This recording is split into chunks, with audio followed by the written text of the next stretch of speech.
इंतजाम हो सके, फूड स्टोरों में इंतजाम हो सके, मगर मैं बताऊं मूल कारण कि घरों में तो सपोर्ट नौकरी करने शोध लाने खाते जाए, तिमोका भोजन का खाते जाए, तिमोका कुटुंब का खाते जाए, और ये से कुछ किया, मगर हम मरूं शहीद अली मजलूम का सर, ये शेख कश्मीर शेख मोहम्मद अब्दुल्ला ये क्या, लोग शहीद अली मोहम्मद दूसरे, ये जो तहसीलदार की मंजूर, नाचियों से निस्तार और मुझसे कि नवाबाद की नब्ज पैदल पकड़ना माल मजबूर है, ये मन करे हुआ है, मगर जो नाज़ून की और एक दूसरे पर पैदल, ऐसा प्रोग्रेस, टीचर इस्तीफा रेजिग्नेशन और स्कूल लीडर, जिनको पर एमए इंग्लिश एक्सपर्ट, तनवर को लीडर करें किया, मगर हम मरूं शहीद अली मजलूम का सर, ये शेख कश्मीर शेख मोहम्मद अब्दुल्ला ये क्या,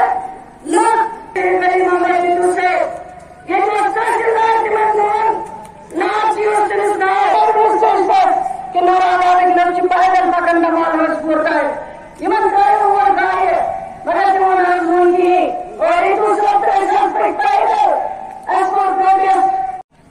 तनहाल में इतना बड़ा प्रोग्राम रखना ये वाकई सकीना की बहादुरी का सबूत है। और मैं बार बार कहता हूं और कहते हुए थकता नहीं कि अगर नेशनल कॉन्फ्रेंस में सकीना जैसे 10-15 और लीडर हों तो इस जमात को आने वाले 7 साल तक कोई कुछ नहीं करेगा। ये 27वीं बरसी है शहीद बड़ी मां गिरतू साहब की। यहां तो हमें 27 दिन याद नहीं रहते, 27 साल। इसमें दोनों बात का एहसास रहा है कि मेरे पीछे मेरे वालिद साहब खड़े हैं मुझे सहारा देने के लिए, मुझे सिखाने के लिए। अगर मुझसे कहीं गलती हो तो मुझे उस गलती का एहसास दिलाने के लिए, मुझे सही रास्ता दिखाने के लिए। मैं अपनी जगह सोचता हूं कि जितना ज्यादा मेरे लिए आसान रहा है क्योंकि वालिद साहब का सहारा रहा, उतना ही मैं सोचता हूं कितना मुश्किल रहा होगा सकीना के लिए। सौदा करके निकल गए, बड़ी मां गिरतू साहब के पीछे नहीं पड़े, ब्रीफ केस क्या अटैची नहीं थे क्योंकि गिरतू साहब उस वक्त स्पीकर थे, उस वक्त इनका इशारा ही काफी था। अगर गिरतू साहब ने उसको कहा होता कि हाँ फारूक साहब के साथ जो हुआ वो आइन के मुताबिक हुआ कि कोई दुख भी नहीं कर सकता। कि पिछले साल इसी दिन हम सब कहा थे, मैं किसी सरकारी गेस्ट हाउस का अकेले बंद,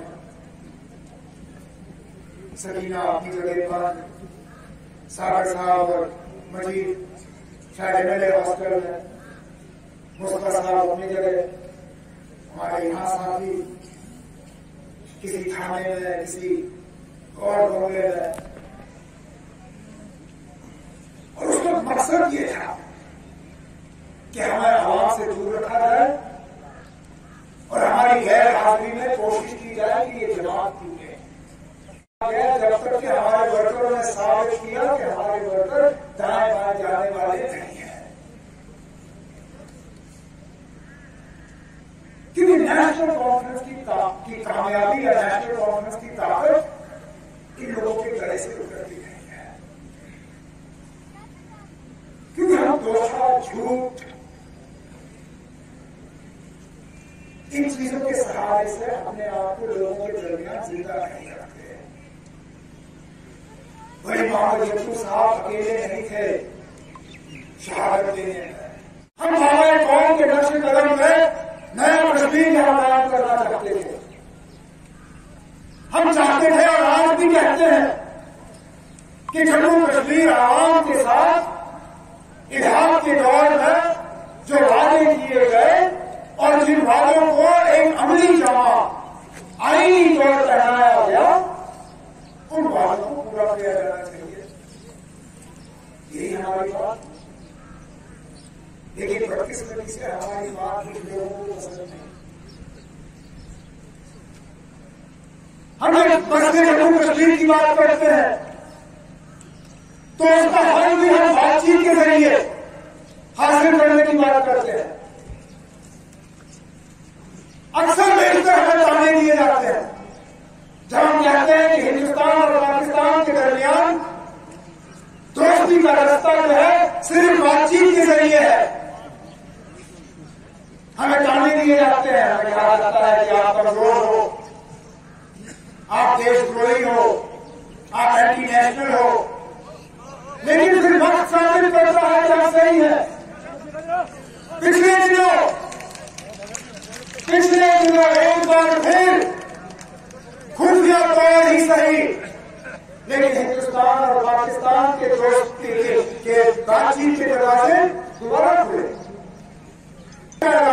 नए सिरे से बातचीत के लिए माहौल बनाने की बात चली और दोबारा साबित हुआ कि नेशनल कॉन्फ्रेंस ने पहले से जो बात कही, पहले से जो रास्ता दिखाया, पहले से जो आवाम के अंदर बात रखी, वो बात सही। तो हम मान के चलते हैं कि हमारी सियासत दोहरी की सियासत नहीं है। हम वो तंजीम नहीं है जो आज एक बात, दोपहर को दूसरी बात और शाम को तीसरी बात करे। और बदकिस्मती से हमारी कमजोरी जम्मू कश्मीर की कमजोरी बन जाती है। ये हकीकत है और इस हकीकत से कोई इनकार नहीं कर सकता कि अगर पिछले 30-35 साल में अगर नेशनल कॉन्फ्रेंस को कमजोर नहीं किया गया होता, 5 अगस्त 2019 मुमकिन नहीं होता। 5 अगस्त 2019 अगर मुमकिन हुआ तो ये हुआ क्योंकि यहाँ के लोगों की आवाज दिखाई गई, यहाँ के लोगों के वोट दिखाए गए। नेशनल कॉन्फ्रेंस को एक सोची समझी साजिश के तहत कमजोर किया गया कि हमारी कमजोरी का नतीजा यहां की तरक्याती कामकाज का आपको नजर नहीं आएगा। यहां नेशनल कॉन्फ्रेंस की कमजोरी का नतीजा जो है जम्मू कश्मीर के आवाम के लिए बहुत ही ज्यादा खतरनाक साबित होगा। न हमारी नौकरियां, न हमारे अफसर। तरस आता है मुझे अपने जम्मू कश्मीर के अफसरों पे जो बेचारे कार्यकर जम्मू कश्मीर में ही सर्विस करते थे, आज उनका पूरा पोर्टफोलियो ही बदल दिया। आज जम्मू कश्मीर के अफसरों को कहा है कि अगर हमारी मर्जी हुई हम आपको गोवा भेज देंगे, हम आपको मणिपुर भेज देंगे, हम आपको मिजोरम भेज देंगे, हम आपको कहीं भी भेज देंगे, आप उफ भी नहीं कर सकते। न मैं निकला, न फारूक साहब निकले, न हमारे सीनियर साहब निकले। आप देशद्रोही हो, आप एंटी नेशनल हो, लेकिन फिर वक्त साबित करता है कि आप सही है। पिछले दिनों एक बार फिर खुफिया तौर ही सही, लेकिन हिंदुस्तान और पाकिस्तान के दोस्ती के बातचीत के दरवाजे दोबारा खुले। नए सिरे से बातचीत के लिए माहौल बनाने की बात चली और दोबारा साबित हुआ कि नेशनल कॉन्फ्रेंस ने पहले से जो बात कही, पहले से जो रास्ता दिखाया, पहले से जो आवाम के अंदर बात रखी, वो बात सही। तो हम मान के चलते हैं कि हमारी सियासत दोहरी की सियासत नहीं है। हम वो तंजीम नहीं है जो आज एक बात, दोपहर को दूसरी बात और शाम को तीसरी बात करे। और बदकिस्मती से हमारी कमजोरी जम्मू कश्मीर की कमजोरी बन जाती है। ये हकीकत है और इस हकीकत से कोई इनकार नहीं कर सकता कि अगर पिछले 30-35 साल में अगर नेशनल कॉन्फ्रेंस को कमजोर नहीं किया गया होता, 5 अगस्त 2019 मुमकिन नहीं होता। 5 अगस्त 2019 अगर मुमकिन हुआ तो ये हुआ क्योंकि यहाँ के लोगों की आवाज दिखाई, यहाँ के लोगों के वोट दिखाए गए। नेशनल कॉन्फ्रेंस को एक सोची समझी साजिश के तहत कमजोर किया गया कि हमारी कमजोरी का नतीजा यहाँ की तरक्याती कामकाज का आपको नजर नहीं आएगा। यहाँ नेशनल कॉन्फ्रेंस की कमजोरी का नतीजा जो है जम्मू कश्मीर के आवाम के लिए बहुत ही ज्यादा खतरनाक साबित होगा। न हमारी नौकरियां, न हमारे अफसर। तरस आता है मुझे अपने जम्मू कश्मीर के अफसरों पे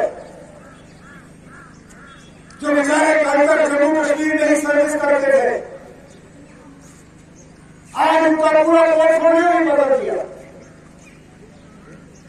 आज जम्मू कश्मीर के अफसरों को कहा है कि अगर हमारी मर्जी हुई हम आपको गोवा भेज देंगे, हम आपको मणिपुर भेज देंगे, हम आपको मिजोरम भेज देंगे, हम आपको कहीं भी भेज देंगे, आप कुछ भी नहीं कर सकते। न मैं निकला, न फारूक साहब निकले, न हमारे सीनियर साहब निकले आगे के लिए। अगर मुझसे कहीं गलती हो तो मुझे उस गलती का एहसास दिलाने के लिए, मुझे सही रास्ता दिखाने के लिए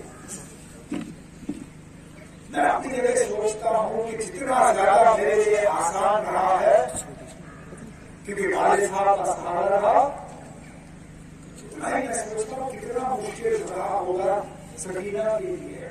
सौदा करके निकल गए, वही मोहम्मद यत्तू साहब के पीछे नहीं पड़े, ब्रीफ केस या अटैची नहीं थे क्योंकि यत्तू साहब उस वक्त स्पीकर थे, उस वक्त इनका इशारा ही काफी था। अगर यत्तू साहब ने उस वक्त कहा होता कि हाँ जी फारूक साहब के साथ जो हुआ वो आइन के मुताबिक हो तो कोई कुछ भी नहीं कर सकता। कि पिछले साल इसी दिन हम सब कहा थे, मैं किसी सरकारी गेस्ट हाउस का अकेले बंद,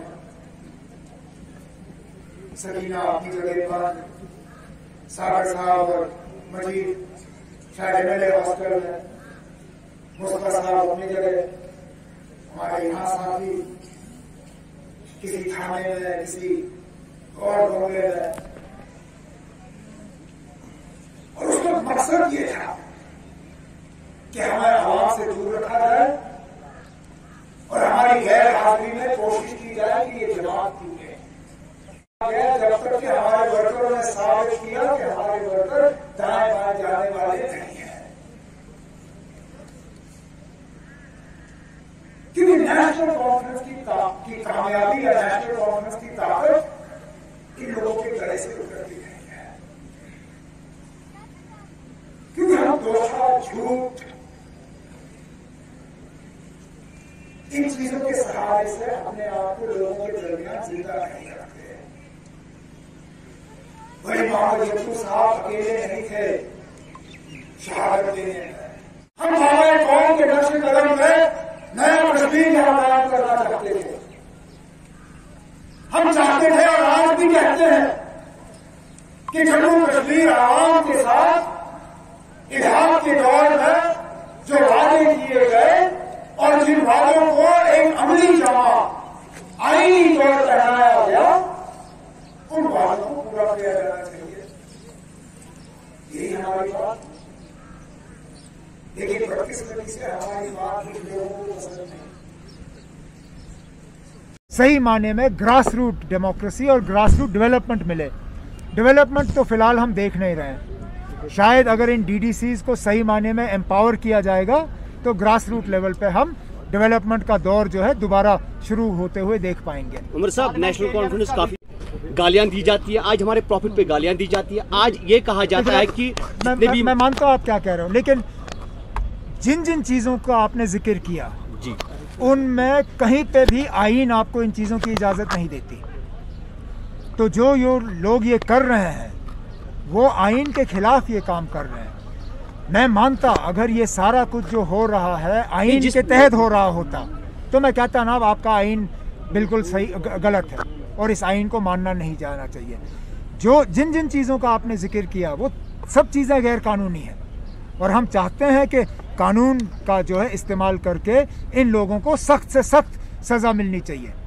चाहे वो लोग जो कुरान शरीफ के खिलाफ उंगली उठा रहे हैं, वो भी हमारे दरमियान में सही, वो गैर मुसलमान नहीं था जिसने सुप्रीम कोर्ट में जाके हमारे कुरान शरीफ के खिलाफ मुकदमा किया, वो शिया इसका बोर्ड का चेयरमैन रहा है। तो हमें दूसरों की तरफ नहीं देखना चाहिए, हमें अपने अंदर देख के पहले अपनी गलतियों का हमें एहसास होना चाहिए। उमर साहब, मेरे कहने का मतलब ये किसी एक फर्द का नहीं है, ये 130 करोड़ लोगों का मुल्क है। आप एक आदमी का नाम ले रहे हो, वो एक आदमी भी इन 130 करोड़ लोगों के ही की नुमाइंदगी करेगा और इन 130 करोड़ लोगों के कहने के मुताबिक ही चल सकेगा। तो हमें इस बात में नहीं रहना चाहिए ये किसका हिंदुस्तान है या किसका नहीं है। ये हिंदुस्तान उन 130 करोड़ फर्दों का है और हमें उसको मान के चलना चाहिए। उमर साहब, लद्दाख क्राइसिस को आप कैसे देखते हैं? क्राइसिस, लद्दाख क्राइसिस में अभी ये बोला जा रहा है कि कैंसिलेशन ऑफ डोमिसाइल और हमें पीआरसी दे दी स्टेट सब्जेक्ट, और दूसरा ये कि हमने हमेशा लद्दाख के लोगों को कहा था कि आपका भला और आपकी बेहतरी जम्मू कश्मीर के साथ है, उन्होंने माना नहीं। हम उनको हमेशा कहते आ रहे थे कि देखिए जब आप जम्मू कश्मीर से अलग हो जाओगे बहुत मुश्किल होगा आपके लिए। बदकिस्मती से हमारी ये बात अब सही साबित हो रही है। चलिए, शुक्रिया।